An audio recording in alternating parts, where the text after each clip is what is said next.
Since childhood, the geography of Israel and Palestine has been burnt into our minds. Bethlehem, Jerusalem, Jericho, Hebron. Names we are familiar with from school and history. We're also familiar with them from news reports, but with Syria and the terrorist threat now dominating headlines coming out of the region, Israel and Palestine have fallen off the radar. While politicians, diplomats and journalists are focused elsewhere, the situation facing people living through this long-running conflict continues to worsen. 2017 marked the 50th anniversary of the war that defines the modern and highly contentious geography of the region. Since 1967, Israel has militarily controlled much of the West Bank, land the international community recognizes as being the basis of the intended Palestinian state. Over 50 years on from that war, people in the region continue to live a daily reality of occupation, segregation, restrictions of movement, and violent conflict. I travelled with international aid agency Trócaire to Israel and Palestine to see how the lives of people in the region have been affected by 50 years of conflict. We're not equal, we don't have the same rights. So this is apartheid. This is obvious apartheid. You go out to the street, throw some shock grenades, knock on some doors, make some noise, run to the other corner of the street, invade another house, wake up the next family, and that's basically how you pass your 8-hour shift. There's ongoing blockade, there's deepening poverty, there's rising unemployment, and there's no hope. This is occupation. This is wrong. This is a violation of what I believe in as a rabbi from my Jewish tradition. It is a violation of international law. This big elephant is in the room and nobody sees this elephant and nobody wants to see the elephant. And the elephant is the Israeli occupation. Most of the Israelis don't care about it, have no moral doubts about it, have no question marks and don't deal with it at all.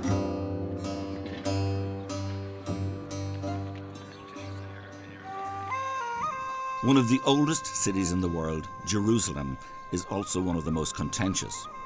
With some of the holiest shrines in Judaism, Islam and Christianity located just yards from each other, Jerusalem's old city is thronged with tourists. But while history attracts tourists into Jerusalem, it has also trapped the city into a bitter power struggle. In 1948, the State of Israel was created. Jerusalem was intended to be a shared capital for both Israel and an envisaged Palestinian state. But since the 1967 war, Israel has ruled both Israel West Jerusalem and Palestinian East. Jerusalem's old city is one of the most hotly contested square miles in the world. Tension is never far from the surface. Not far from where tourists soak up the sights, I found a small group of women protesting outside the district court of Jerusalem. The mother and friends of 16-year-old Mohammed Abu Qadir gathered. Mohammed had been abducted and burned to death in a local park. His murder is believed to have been a revenge killing by right-wing Israelis in retribution for the murder of 2 Jewish teenagers, all part of the depressing cycle of ongoing violence and bloodshed. The man accused of Mohammed's murder, Yosef Hayem Ben David, was found guilty by the Israeli court and sentenced to life in prison. But the 50-year occupation stretches well beyond this ancient city. Since 1967, Israel has occupied the majority of the West Bank, which is internationally recognized as being Palestinian land. I wanted to go beyond Jerusalem and see what life is like for people living under full military law. Following the outbreak of Palestinian violence in 2002, Israel began construction of a wall to divide the West Bank from Israel. This wall has had the effect of cutting Palestinians off from Jerusalem. In Bethlehem, I watched as thousands of Palestinians queued to get through the checkpoint which divides them from the city they view as their capital. I met Amin Jabreen, who owns a tea stand at the checkpoint. He explained to me that the people queuing were the lucky few who have been granted permits to cross into Jerusalem. My name's Amin Jibreen, my age 35. This is the main checkpoint in Bethlehem 300. The first man who come to this checkpoint every morning, me at 2 o'clock a.m. I come here to sell coffee and tea for the worker who cross to Jerusalem. Every day more than 6,000 to 7,000 workers cross this checkpoint. They work in Jerusalem.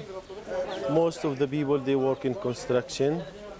And they are lucky people because they have permission. Because if you are in Palestine and you have permission to work in Jerusalem, you are lucky, man. When fully completed, the wall will stretch for over 700 kilometres.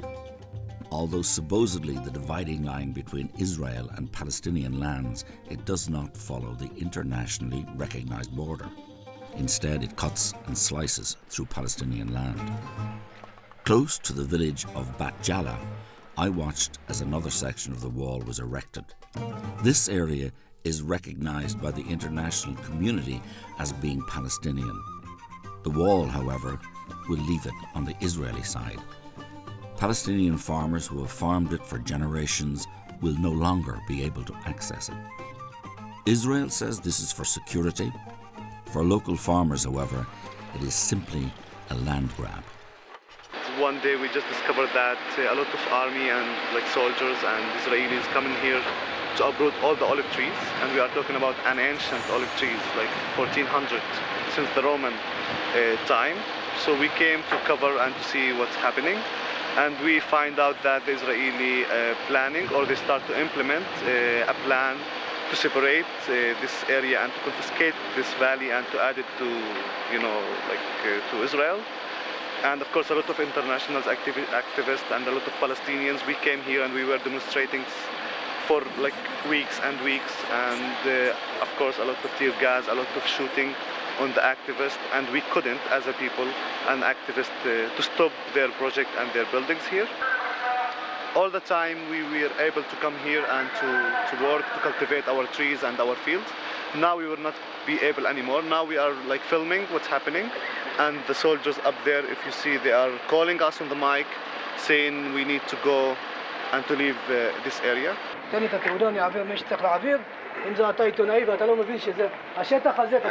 he just said, yeah, just go behind the wall, which is just built now. And he said, this is Israel now, you can't be here anymore in our side. I told him, I've been here, maybe before you come here, and you know this area. I've been, coming here and work here in this valley since a lot of years. You don't know the valley, as much as I know it, and you can't just tell me, go out. He said, yeah, but this is orders, and I'm just, implementing the orders.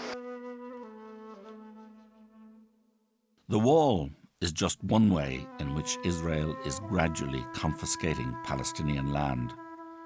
Throughout the West Bank, Israel continues a plantation project aimed at populating the area with its own citizens. Today, there are an estimated 600,000 Israelis living in settlements dotted across the West Bank. These settlements, built on Palestinian land to home Israeli citizens, are illegal under international law. Directly behind me on the top of this hill is the Israeli settlement of Gilo. So these settlements, like Gilo behind us here, are essentially commuter towns in the satellite of Jerusalem. So a lot of these residents will live in very Western-style houses, some of them with swimming pools, with first world services like electricity and water, and will be connected via access roads to Jerusalem. So many of the residents would commute maybe 10, 15 minutes into Jerusalem, and the houses will be subsidized. So it's cheap housing, they get tax breaks, and many would consider themselves not settlers, but living in neighbourhoods of Jerusalem. The only problem being that this isn't Israeli land, this is Palestinian land, this is confiscated Palestinian land. So these settlements are built on occupied territory. So these settlements are illegal under international law. And so the residents living here are contributing to displacement of Palestinians and ongoing violations of international law. While Israel builds huge settlements throughout the West Bank, it simultaneously makes it increasingly difficult for Palestinians to build on their own land.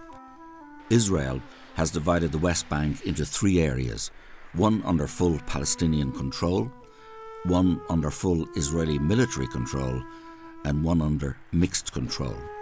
The Palestinian Authority has been granted control over certain urban centres, all of which are ringed by areas under Israeli military rule. It has created a situation eerily similar to apartheid South Africa, with Palestinians living in cantons disconnected from each other. Any Palestinian living under Israeli control must obtain a permit to build a house, but only 15% of permit applications from Palestinians are successful. Many Palestinians refuse to move and instead build homes without permits. They live under constant threat of demolition. In one such community, I met with Abu Yushe. كانت العائلات قليلة في الأيام هذيك يعني فصار نمو طبيعي للسكان وانجبرنا إنه نتوسع يعني اللي بده يتجوز اللي بده كذا بده يبني له بيت فالإدارة المدنية منعت إنه نقيم بيوت في هذه المنطقة من حتى الأيام هذه من الأيام هذيك لحتى أيامنا هذه يعني صرنا نبني بركسات من الزينكو مثل هذول البركسات يعني لأنه بدنا نعيش فيعني من هذيك الأيام لأيامنا هذه كل سنة كل 6 شهور في عندنا هدم يعني هدم للبركسات هدم للبيوت تضييق يعني من كل الاتجاهات من 4 اتجاهات هي مستوطنة على فكرة المستوطنة هي بال86 قامت بال86 الجدار من الجهة الجنوبية الشارع من الجهة الغربية وشارع من الجهة الشمالية فإحنا يعني سرنا في النص يعني تسكير ما يعلم فيه إلا رب العالمين مشاكل ثانية اللي بتتعلق بالسكان بالتجمع إنه يعني عدد كبير 90% من السكان بيسكنوا بصرفان من الزينكو وهذول الصرفان معاناة بالصيف حم وبالشتاء برد 35 بيت عندي 28 اختار. Mohammed's home was raided 2 years ago at 2 a.m. Israeli soldiers kicked in the door, let off shock grenades, yelling and pointing machine guns at the family. Mohammed's son was then 12 years old. The trauma that night had a profound effect on him. He lost the power of speech. 2 years later, he still cannot talk. I was taken aback and saddened by what I had seen, but I wanted to hear the other side of the story, so I met with Emmanuel Nashon, head of press at the Israeli Ministry of Foreign Affairs.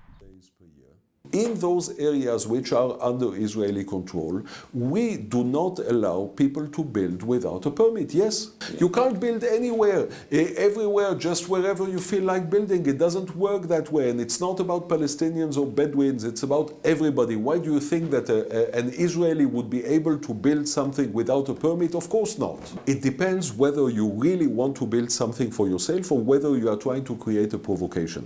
And my feeling is that some of those building initiatives, which unfortunately are also supported and financed by EU member states, their only purpose is to create a provocation. What we see is a situation in which EU member states and the UN actually give a de facto support to people who are building illegally.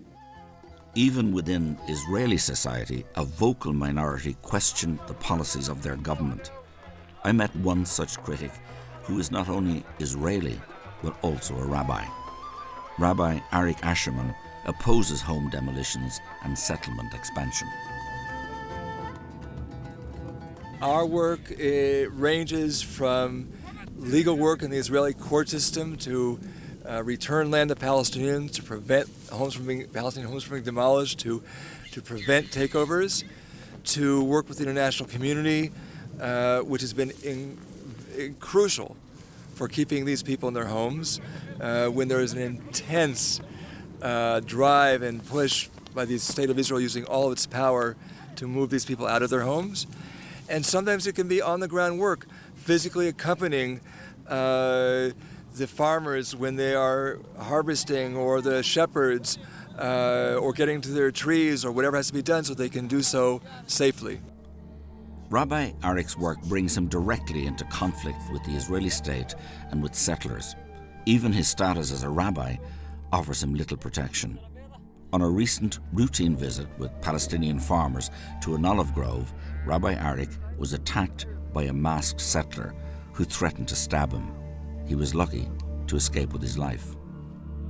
Despite violent confrontation, he is still determined to speak out in support of Palestinians facing home demolitions. We visited one such community where he has campaigned to keep the bulldozers at bay. Fatima and her family and the other families of Susia are still in their homes today. And that's not something that should be taken for granted. And yet, they are living by the skin of their teeth, scraping out a living, not being able to fully live in dignity on their own land because of all the intense pressure being applied in every imaginable way by the state to get them eventually to move.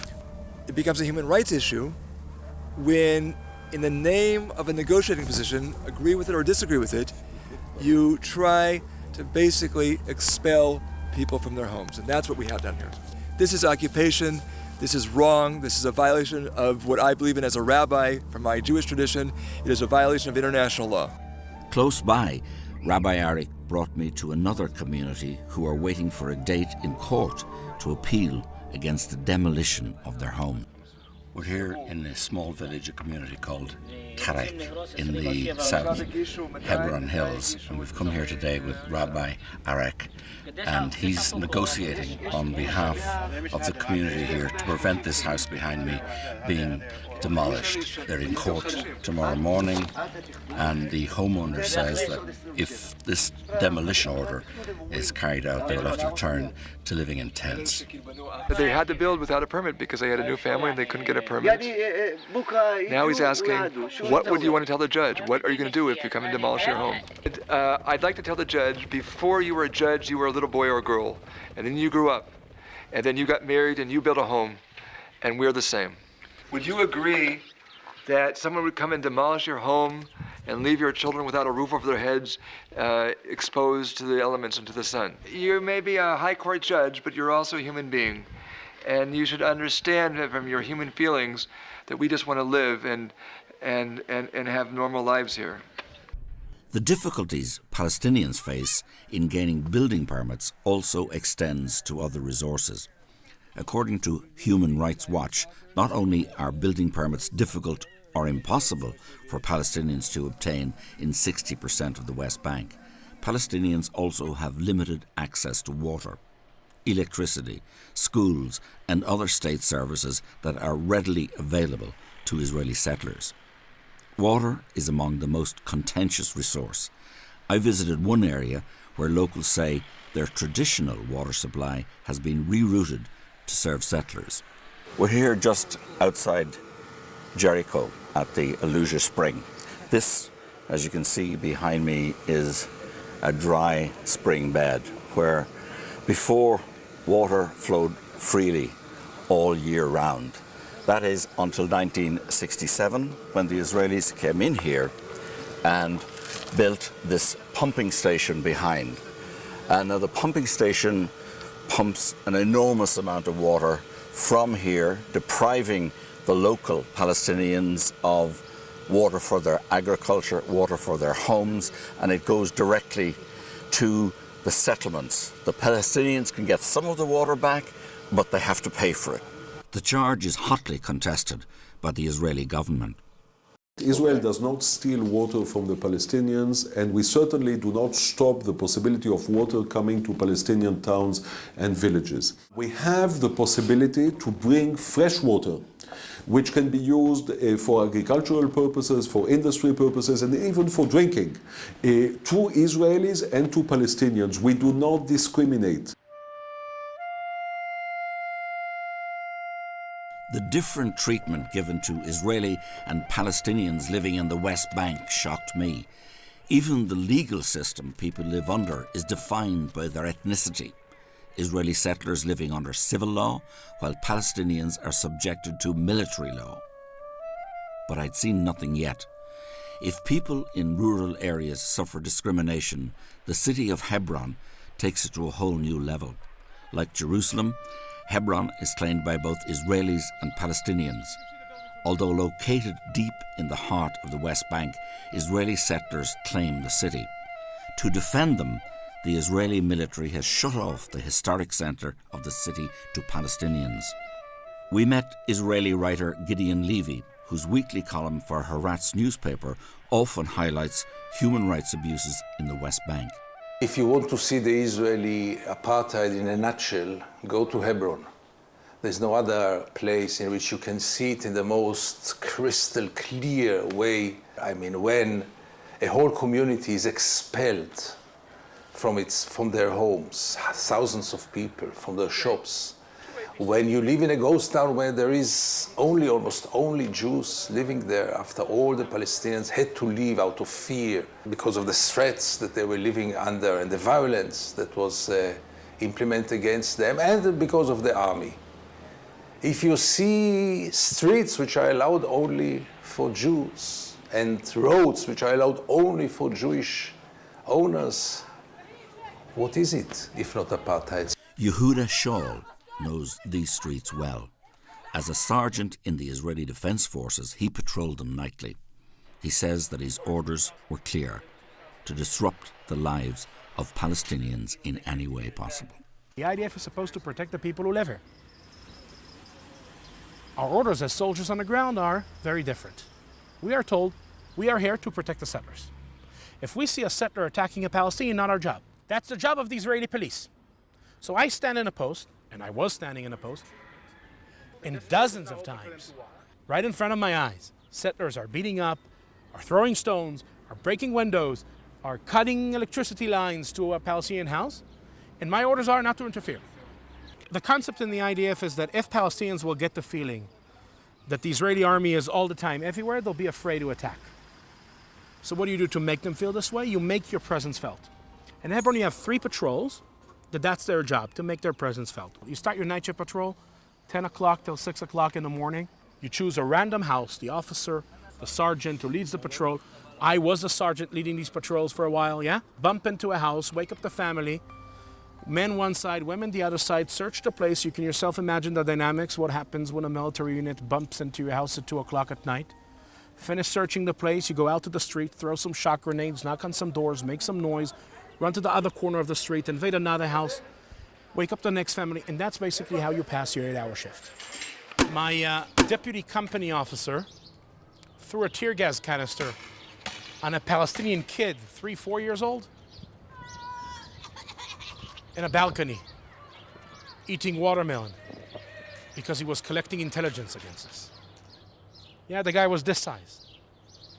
He was having a competition with his radio guy whether who can fire a tear gas canister into a Palestinian home while the family is inside under curfew, cannot leave. A sergeant in my company killed a Palestinian young man with a rubber-coated bullet to his chin from around 10 meters away. Shaul's actions in Hebron eventually led to him questioning the Israeli military's presence in Hebron and throughout the West Bank. He went on to establish Breaking the Silence, an organization of former Israeli soldiers who now campaign against the occupation of Palestinian land. The turning point for me was towards the end of my service. I was based outside of Bethlehem, and I was suddenly able to see myself in the mirror. We basically started having these conversations about things we've done and seen. And the one thing we kept bumping into was the realization that people back home in Israel have no clue. You know, like our own society is sending us here to do the job, so to speak, without understanding what doing the job means. So we decided to bring Hebron to Tel Aviv. That was our slogan. Yeah, we wanted people back home to know what's going on. The Israeli occupation is not in the Israeli discourse. People know very little about the occupation. People don't know about the occupation, don't want to know about the occupation. Most of the Israelis have never been to the occupied territories, and they couldn't care less. And in June 1st, 2004, we opened a photo and video exhibit in Tel Aviv. We were 64 people from my unit. Our photos on the walls, our faces on the screen with video testimonies about what we've done. We became the story of the country for the week. If you would come to me 12 years ago when we started and tell me that today I'll be sitting here after about 1,100 soldiers broke their silence, I would probably laugh in your face. And there we are. After about 1,100 soldiers broke their silence, understood what they've done. Yeah, stood up in front of the mirror, saw himself in the mirror and took a stand and broke the silence. And their story is now up here in front of our society, demanding from us as a society to take responsibility. That's for me the most important thing. Today, Shaul works with the very Palestinian communities he once ruled over. Among them is Abel Rahman Samalia. My name is Abdurrahman, and I live in this house. This is my house. This is where I live. If a settler came to my house and attacked me in my house, if he went to the police station and said that I attacked him, by the law, I'm guilty until I prove the opposite. So by the law, I will go to jail. And they are innocent until not I prove the opposite, but the police proves the opposite. The Palestinians who are living here, they are all under the military law. The settlers who are living here, they are under the civilian law. We're not equal. We don't have the same rights. So this is apartheid. This is obvious apartheid. I live in Hebron in an area called Talurmeda. It's really, really hard and difficult to live next to the settlement. I was 10 years old when I started school here in this area. From 10 years until maybe 18, and it was the same, like it was all attacking. They attacked us physically, they throwing stones, they throwing dirty water, eggs, anything you imagine. They can do anything you imagine. I'd never seen anywhere like Hebron before. A ghost town filled with the pain of people who had been evacuated. It was eerie to walk down its empty streets. On one of the streets that is off limits to Palestinians, I met an Israeli settler who lives in the city. First of all, welcome to Hebron. It's the first historic Jewish city. There are many Jewish livers here, and they're not settlers. We're not settling foreign land. This is our land. We lived here before the establishment of the state or anything like that. We are the indigenous people here. I'm not saying there aren't other people that lived here for years. And I wish we can go back to the day, the way it was beforehand, where we lived side by side with true, real peace. There's organizations, NGOs, who mask themselves as human rights or whatever they want to call it, which use it as an agenda to spew that hate and that violence and keep it going, because if us and the local Arabs work it out, then they don't have a reason to exist. His words echoed those of official Israel.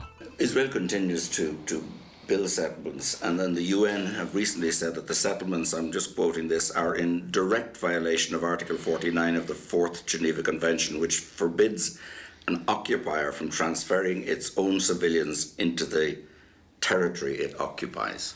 Well, we have a disagreement. We have a legal disagreement with the UN. And you don't agree with the UN on that? No. We do not agree on that statement at all.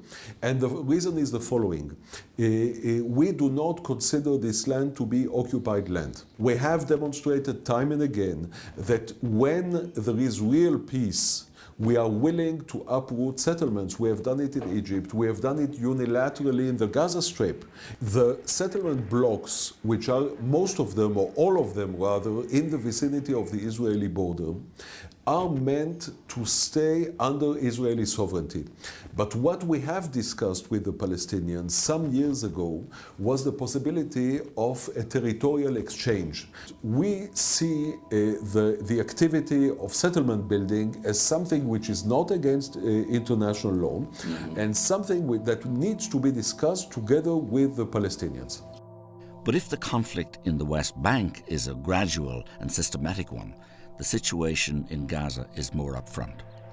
41 kilometers long and 12 kilometers wide, Gaza is a tiny, self-governing territory that is home to almost 2 million people. With both Israel and Egypt having locked its borders to all but a select few, the majority of Gaza's citizens are trapped it has become effectively the world's largest open-air prison.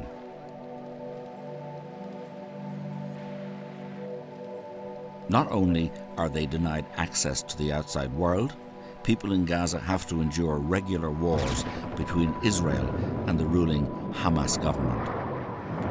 During the most recent conflict in the summer of 2014, over 2,500 people in Gaza were killed after Israel launched a full-scale military offensive in response to Hamas rocket fire.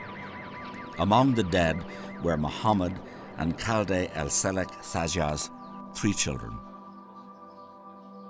لما طلعنا فوق على السطح لقيت الوالد وال7 أطفال كله مرمى على الأرض. لما طلعت الوحيد اللي لقيته كامل يعني بدون أي إصابات في الرأس أو هذا ابني الوسطاني اللي هو عبد الحليم.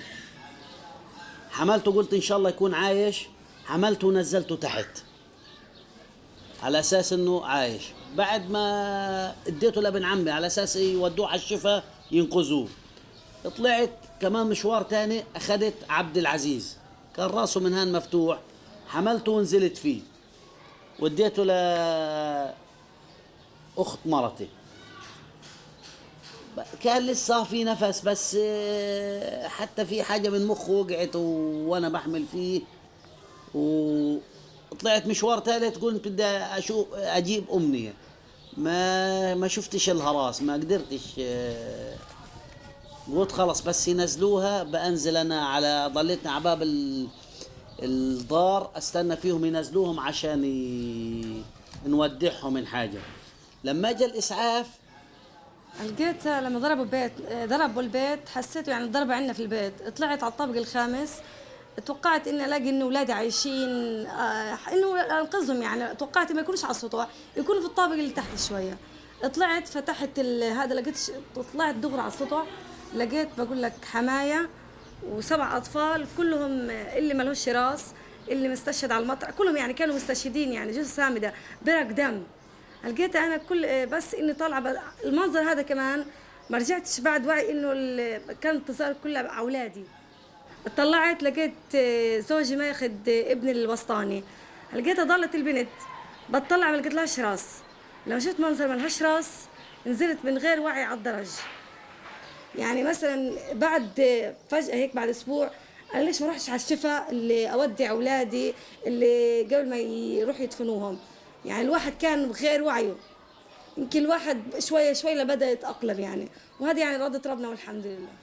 أمنية كان عمرها 8 سنين، عبد الحليم 5 سنين، عبد العزيز 3 سنين. Mohammed would also lose his leg in an attack minutes later as he was carrying a body to the ambulance. بقول لك بعد اسبوع انه اليهود اعتذروا انه احنا مش قاصدين دار السلام. الحقوق انه ندافع انه بدنا حقنا وزي كده حق اولادنا. لها بقول هم اصلا الصغار هذول هم كانوا يضربوا علينا قذائف صواريخ. ايش هذول الصغار هم بيعرفوا صواريخ ولا ايش؟ لا طبعا يعني عشان يحطوا اللوم على تعاوننا. It was very moving hearing these bereaved parents speak with such stoicism and dignity. Sadly, their story is far from unique.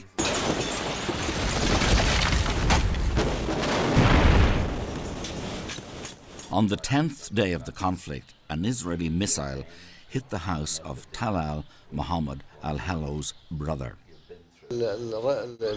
صاحب البيت اللي هو أخويا وزوجته مسنين وبناتهم وأطفالهم كلهم راحوا في البيت بالسواء مع الأرض.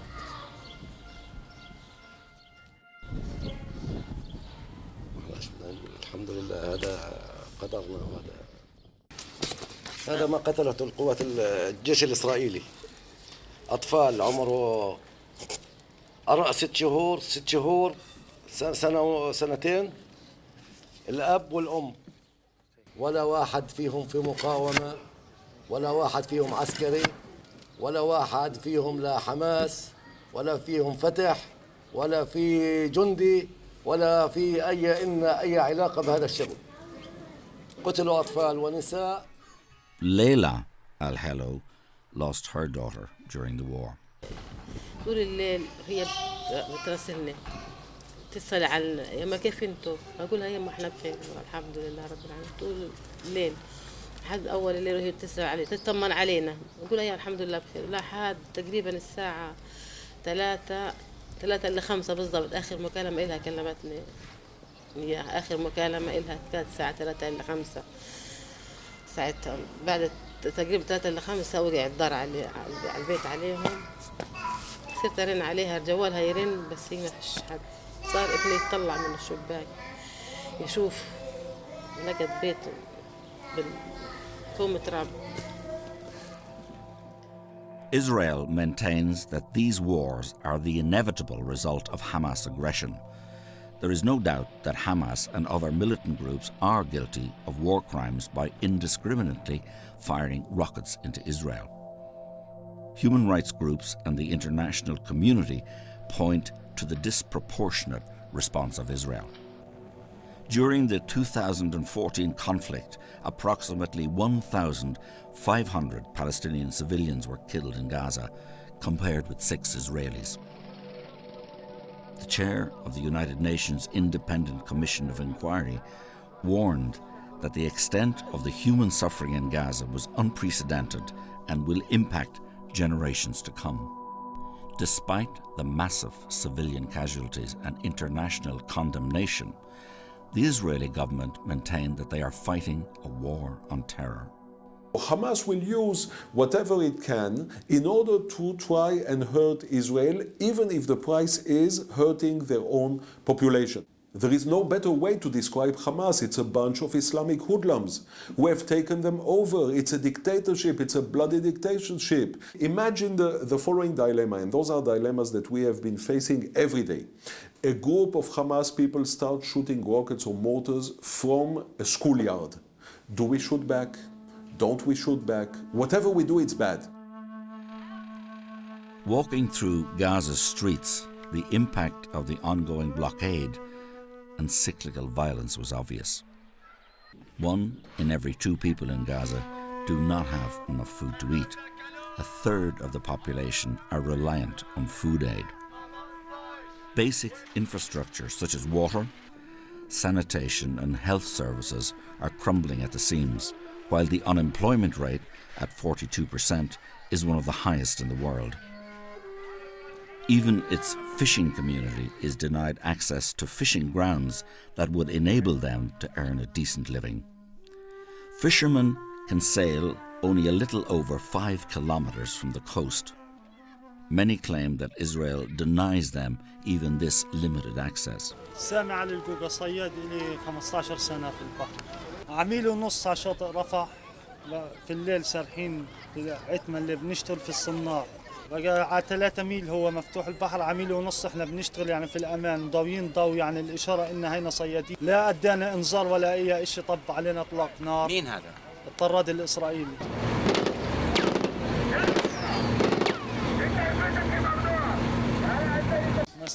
ضب علينا اطلاق نار، مش عارفين وين نروح في الميه، احنا مش عارفين وين بدنا نشرب، مش عارفين وين نشرب. دمر الحسكه نهائي، ضرب الحسكه اول فجار نهائي. destroyed by a rocket. وصار يضرب علينا مباشر اطلاق قذائف نص ساعه وهو يضرب علينا يعني بدون رحمه ولا بدون رأفه ولا باي شيء. وانتهيت انا يعني الصياد بده ايدتين، انا بايد واحده بنفعش. طبعا دخلت انا جوا البحر لاصطاد طبعا السمك ولا اطعم العيال، يعني العيال، وانا يعني هذه رزقتي، يعني ما فيش لي غير هالرزق، يعني فيش بديل غير هالرزق. فكنا احنا على الحسكه المجداف، فاجونا طبعا الزوارق الاسرائيليه، ومسكونا ووقفونا. طبعا وقفنا احنا، فقال لنا اشلحوا وعيكم وشلحنا الملابس اللي علينا، اخذونا عملنا سدوده، لقيت من سدوده من جوا، حطونا في غرفه، واحنا قاعدين في الغرفه طبعا اجى علينا تقريبا ما يعادل تقريبا من 7 إلى 8 جنود. طبعا معاملتهم كانت سيئه كثير، من يوم اخذوه من يوم 27 الشهر لهذا اليوم انا قاعد عن العمل، وانا بطالب جميع الدول وبطالب جميع المجتمعات وبطالب جميع يعني كل الدول العربيه والاجنبيه حتى كمان انهم يساعدوا الصيادين ويقفوا مع الصيادين بالنسبه للاعتقال وبالنسبه للمساعدات وبالنسبه لكل ايش يعني بيحتاجوا الصياد، لانه الصياد مهمش كثير.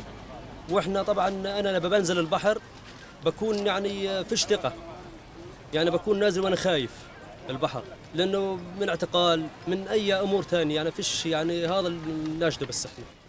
Generation after generation now, what grows in Gaza is a huge human tragedy. Even the UN declared that by the year of 2020, Gaza will not be a place where human beings will be able to live. And it's unbelievable how the world is watching it and does nothing about it. Sister Bridget Thai from Sligo has lived in Gaza since early 2015. She says that the biggest problem here is not violence or poverty. It is the complete loss of hope. I have a background in nursing and midwifery and management, and I speak a bit of Arabic and I know the Middle East. So I feel that I can bring something useful to the people here. What I saw at the beginning is what anyone can see: the poverty, the broken homes, the children on the streets. But as I get to know the people, that's when I hear the other things: the hopelessness, the fear for the future. Their children, 6 years old, have lived through 3 wars. So they're traumatized, they're clinging, they're crying, they're bedwetting. There's a lot of violence, domestic violence, because the people are traumatized. So the longer I stay, the more I see, and I actually feel it in myself, the hopelessness that is pervasive in Gaza. With the help of organisations such as Trócaire, Sister Bridget delivers medical care to children in Gaza. One of the biggest issues children face is trauma. Ola Dweek, a child psychologist who works with Sister Bridget, explains. كنت قبل بمستشفى الطب النفسي، وبطلع على مستشفى الشفاء وبشوف الحالات، وكنت بتعامل مع أطفال بكر. هدول الأطفال اللي كانوا على البحر وبيلعبوا كورة، اجت الزوارق ضربت، فاستشهد منهم 3 وبقي منهم 3. فكانوا كتير هدول الأولاد أجريسيف كتير، وكل شيء فيهم تغير. وصلوا لحالة ذهان، إنه خرجوا عن عقولهم. هدول الأطفال تعاملت معهم فترة معينة، لكن بعد هيك تركتهم، ما كملت معهم. بلشت أحس بالحرب من اللي سمعته من الناس بعد ما اشتغل. في طفلة في منطقة الفلاحين، هاي منطقة الفلاحين كلهم طلعوا من بيوتهم في الحرب. الطفلة هاي خسرت أخوها كان بيعتبر لها الصديق والأب والأم، بتحبه أكتر من أي حدا. فقدته قدام عينيها، كان راكب على فزبة. فلما شفته لحتى الآن بنت بتعاني إنه حاليا بتكتب رسائل لأخوها، بتجيب لي هاي الرسائل عشان أقرأها، إنه على طول بتحلم فيه، بتشوف كوابيس في الليل. فهاي البنت أثرت فيها، لأنه صار لي بتعامل معها سنة كاملة، بس لحتى الآن كل ما بتيجي بتحكي عن أخوها. So we've known these people for 2 or 3 years. Some of them lost their homes, some of them took in other people, and we've seen them grieve, try to get their lives together, try to move on, try to look forward. But look forward to what? You saw the number of children. What's the future of those children? Sister Bridget's assessment was sobering, but it was also accurate. When you speak with people in Gaza, you can feel the hopelessness. The United Nations has questioned the short-term viability of Gaza, warning that by 2020, many basic services will have collapsed. I wonder what chance there is of peace when young people in Gaza are being raised in an environment where they have a limited future. Such a situation plays into the hands of the extremists. Israel has legitimate security concerns due to the presence of armed groups who deny their right to exist. And by condemning all of Gaza's people to inhuman lives, they succeed in swelling the ranks of these groups. Without political movement, the cycle of violence seems destined to continue.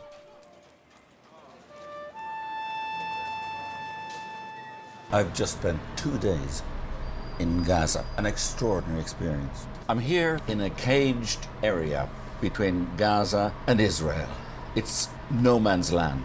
We passed through 2 checkpoints down there, Hamas, Fatah, Palestinian checkpoints, back to back with Israeli checkpoints. It's like nowhere I've ever been. It's an open-air prison, 1.8 million people surrounded by a wall on one side and by the Mediterranean Sea on the other. And that sea is constantly patrolled by Israeli gunboats. We have met people who have been devastated by the war, families who have lost up to 11 people, children with horrific injuries. Having spent time in Gaza and the West Bank, it was very difficult to come away feeling positive. The conflict seemed so intractable, so deep and so ingrained. However, there are voices for peace. Before I left, I had a chance to meet a group of Israelis and Palestinians who work together. Combatants for Peace is an organization of former soldiers and militants who have joined together to call for peace and justice for all. I joined them outside of Bethlehem on their monthly rally in the shadow of the separation wall.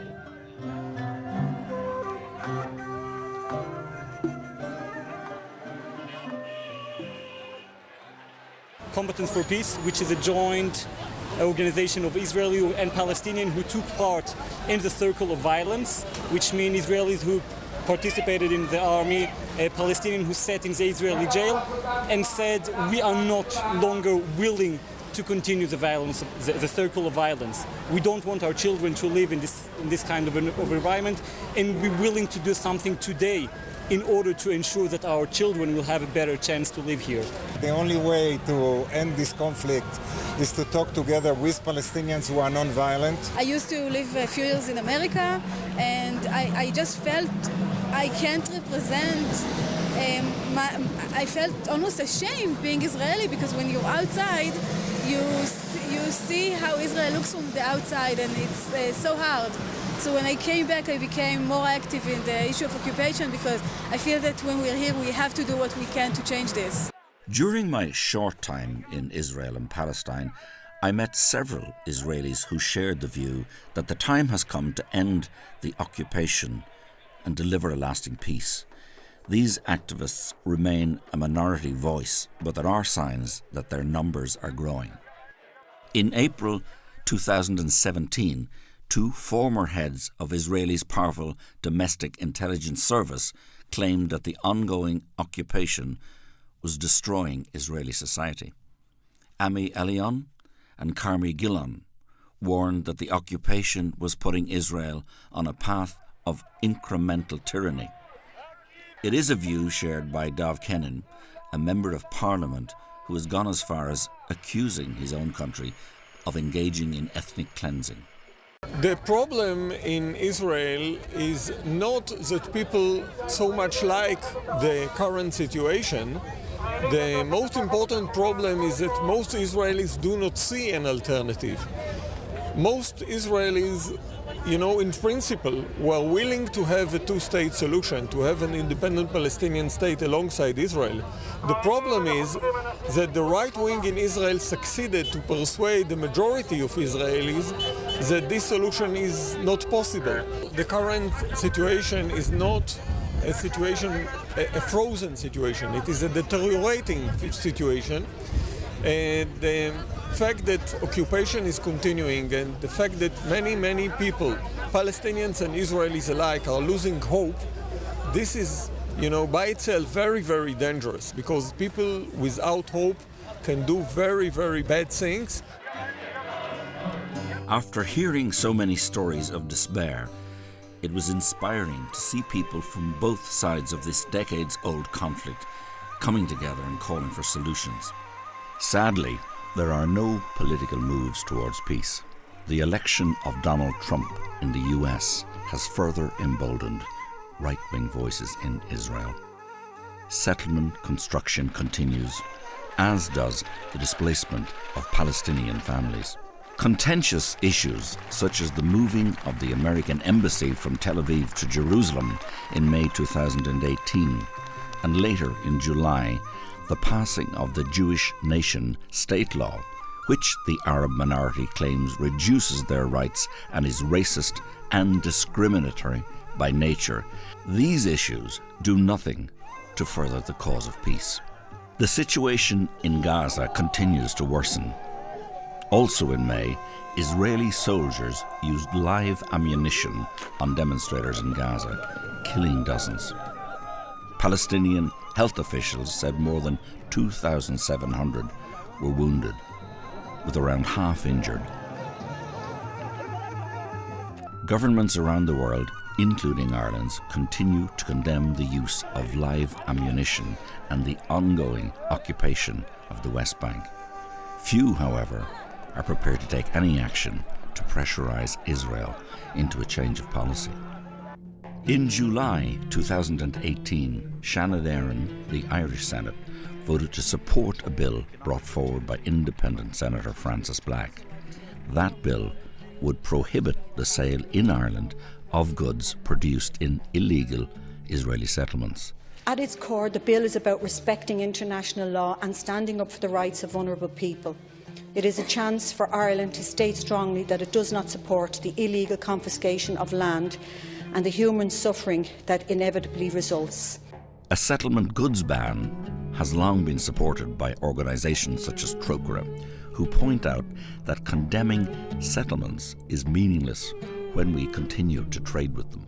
The Irish government opposed the bill and have refused also to recognise the state of Palestine, despite a vote in the Irish Parliament, Dáil Éireann, in 2014, calling on them to do so. Campaigners argue that these measures, while being largely symbolic, are important in putting international pressure on Israel to end its policy of occupation. There are no easy answers to the situation in Palestine and Israel. Peace will be difficult to find and even harder to secure. What we do know is that blockades, land seizures, house demolitions and segregation will not bring peace to this land.